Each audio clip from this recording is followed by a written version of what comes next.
Hi అండి, welcome to our channel. ఈరోజు ఎంతో టేస్టీగా ఉండే పెసరపప్పు చారు ఎలా తయారు చేయాలో చూద్దాం.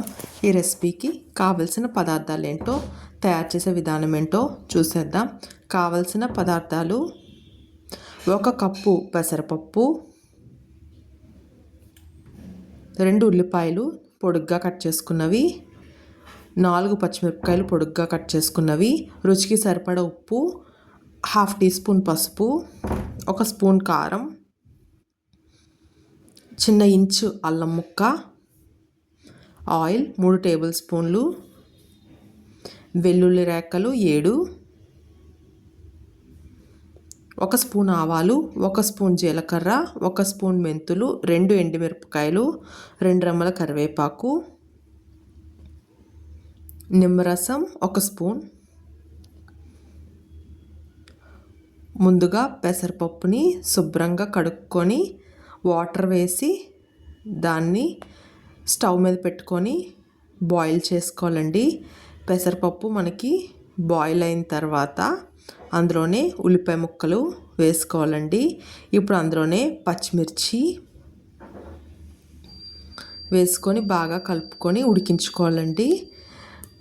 ఇవి ఉడుకుతున్నప్పుడు అల్లాన్ని కచ్చాపచ్చాగా దంచుకొని అది కూడా వేసుకోవాలండి. పెసరపప్పు చారులో అల్లం కచ్చాపచ్చాగా వేస్తే ఆ ఫ్లేవర్ చాలా బాగుంటుందండి. పెసరపప్పు అంతా బాగా మెత్తగా ఉడుకుతున్నప్పుడు ఇప్పుడు అందులో ఉప్పు ఇంకా పసుపు అలాగే కారం వేసుకొని ఒకసారి బాగా కలుపుకొని పచ్చివాసన పోయేంత వరకు ఒక 10 నుంచి 15 నిమిషాలు సిమ్లో పెట్టి ఉడికించుకోవాలండి. పెసరపప్పు చారు బాగా మరిగిన తర్వాత స్టవ్ ఆఫ్ చేసి అందులోనే నిమ్మరసం వేసుకోండి. ఇప్పుడు ఒక ప్యాన్ పెట్టుకొని అందులో ఆయిల్ వేసుకోండి.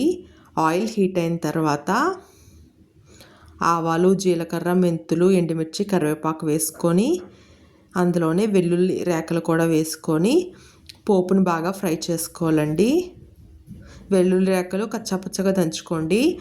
ఇప్పుడు పోపు అంతా బాగా ఫ్రై అయిన తర్వాత ముందుగా రెడీ చేసి పెట్టుకున్న పెసరపప్పు చారులో వేసుకొని బాగా కలుపుకొని స్టవ్ ఆఫ్ చేసేసి ఒక సర్వింగ్ బౌల్లో తీసుకొని వేడివేడి అన్నంతో సర్వ్ చేసుకుంటే ఎంతో టేస్టీగా బొజ్జకి చాలా హాయిగా చలవ చేసే పెసరపప్పు చారు రెడీ అయిపోతుందండి.